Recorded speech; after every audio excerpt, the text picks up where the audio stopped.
नमस्कार, रेडियो ओडिशा को स्वागत करुछि मु स्वागतिका। संपूर्ण खबर सुनिबा पूर्वरु आसंतु प्रथमे सुनिनेबा आजिर मुख्य खबर। विमुद्रीकरण रे प्रधानमंत्री कड़ा पदक्षेप, बीजेपी सांसद एवं विधायक दाखल करिवे बैंक तथ्य। पिपिली रे बीजेडी बीजेपी रो प्रतिवाद सभा, 144 धारा जारी। स्मार्ट सिटी प्रसंग रे द्वितीय समीक्षा बैठक अनुष्ठित। पारला गण आत्महत्या मामला, मानवाधिकार कमिशनर द्वारस्थ हेले अनंगी मंजरी संपर्कीय। खलिकोट घाटी निकट में गाड़ी अटकाई लुट कले दुर्बृत्त एवं कोलंबिया रे यात्रीवाही विमान दुर्घटनाग्रस्त, 72 मृत। एथर संपूर्ण खबर। विमुद्रीकरण पर प्रधानमंत्री नरेंद्र मोदी कड़ा पदक्षेप नेइचंती। बीजेपी दलर समस्त सांसद और विधायकंकर बैंक तथ्य मागिचंती प्रधानमंत्री। नवेम्बर 8 रु डिसेम्बर 31 पर्यंत समस्त बैंक तथ्य बीजेपी सभापति अमित शाह निकटरे दाखल करने से निर्देश देइछंती। एने बीजेपी कार्यालय समस्त सांसद और विधायकों को निर्देश जारी कराजिबो बोली जणा पड़िछि। प्रधानमंत्री एही निष्पत्ति को दिल्ली मुख्यमंत्री अरविंद केजरीवाल टार्गेट करिसंती। केजरीवाल सोशल मीडिया ट्विटर जरिया कहिसंती जे बीजेपी सांसद और विधायक माने 6 मास पूर्वरु समस्त पैसा को व्यवहार करि दैछंती। प्रधानमंत्री 6 मासर हिसाब मागंतु बोली केजरीवाल कहिसंती। आज पिपिली रे बीजेडी एवं बीजेपी दल परस्पर विरोध रे प्रतिवाद सभा करिबा पई कार्यक्रम थिला। आईन श्रृंखला परिस्थिति को दृष्टि रखी प्रशासन पिपिली एनएसी अंचल रे 144 धारा जारी करिछि।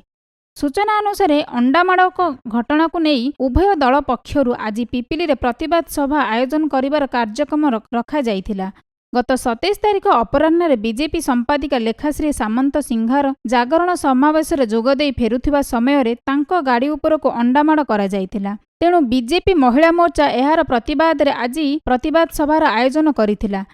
बीजेपी महिला मोर्चा पक्षरु रैली करा जाइछि। पुलिस महिला मोर्चार शताधिक महिला को गिरफ करि नेबा समय रे पुणी अंडामाड़ करा जाइछि। एहार प्रतिवाद रे 316 नंबर जातीय राजपथ को महिला माने अवरोध करिसंती। फଳରେ यातायात बाधाप्राप्त होइछि। सेहीपरि पूर्वर कृषि मंत्री प्रदीप महारथी को बलांगीर रे होइतिबा अंडामाड़ प्रतिवाद रे बीजेडी महिला मोर्चा आज प्रतिवाद सभा करने को आयोजन करिथिला। मात्र 144 धारा जारी करा जिबा जोगु सभा को स्थगित रखा जाइछि। स्मार्ट सिटी प्रसंग रे मुख्य शासन सचिव श्रीजुक्त आदित्य प्रसाद पाढ़ी अध्यक्षतार द्वितीय समीक्षा बैठक अनुष्ठित होइछि। एही बैठक रे 2टी प्रकल्प उपर विशेष आलोचना होइथिबा बीडीए उपाध्यक्ष कृष्ण कुमार सूचना देइछंती। शहीदनगर ठारे मल्टी पार्किंग व्यवस्था हेबार आलोचना होइछि। एही प्रकल्प पई 60 कोटीर व्यय बराद होइथिबा जणा पड़िछि। सेहीपरि बस्ती बासिंदांक पई 22 कोटीर व्यय बराद रे 2200 पक्का घर निर्माण कराजिबार स्थिर होइथिबा उपाध्यक्ष सूचना देइछंती। एही 2टी प्रकल्प पई टेंडर प्रक्रिया आसंता डिसेम्बर रे शेष कराजिबा पई बैठक रे आलोचना होइछि। बहुचर्चित पारला गण आत्महत्या रे मृत्युवरण करिथिबा मैनेजर अनंग मंजरी संपर्कीय माने आज मानवाधिकार कमिशनर द्वारस्थ होइछंती। आत्महत्या घटनार तदंतर प्रक्रिया को त्वरान्वित करने से माने कमिशनर आगरे दाबी करिछंती। मृत अनंग मंजरी भाई, 2 भौणी और भिणोई मानवाधिकार कमिशनर आगरे फेराद होइथिबा खबर मिलिछि। एही गण आत्महत्या मामलार एसआईटी तृतीय पर्याय तदंत करा जाइथिला। एसआईटी तदंत रे शिथिलता नै संपर्कीय माने अभियोग करिछंती। भुवनेश्वर ब्रह्मपुर को संजोग करुथिबा खलिकोट घाटी निकटरे दुर्बृत्त माने गाड़ी अटकाई लुट करिछंती। दुर्बृत्त माने बंधुक देखाई जणे व्यवसायी निकटरू मोबाइल सह 2टी सुना मुदी और 10,000 टंका लुटि नेइछंती।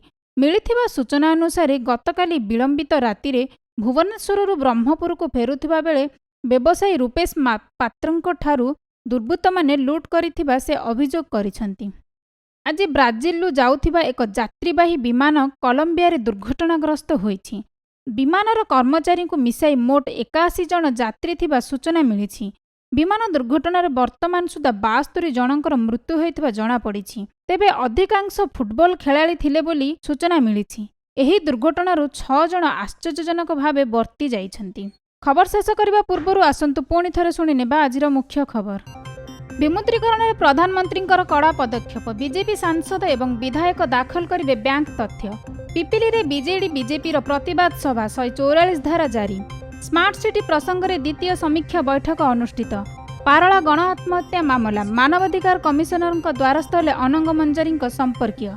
ଖଲିକୋଟ ଘାଟି ନିକଟରେ ଗାଡ଼ି ଅଟକାଇ ଲୁଟ୍ କଲେ ଦୁର୍ବୃତ୍ତ ଏବଂ କଲମ୍ବିଆରେ ଯାତ୍ରୀବାହୀ ବିମାନ ଦୁର୍ଘଟଣାଗ୍ରସ୍ତ 72 ମୃତ।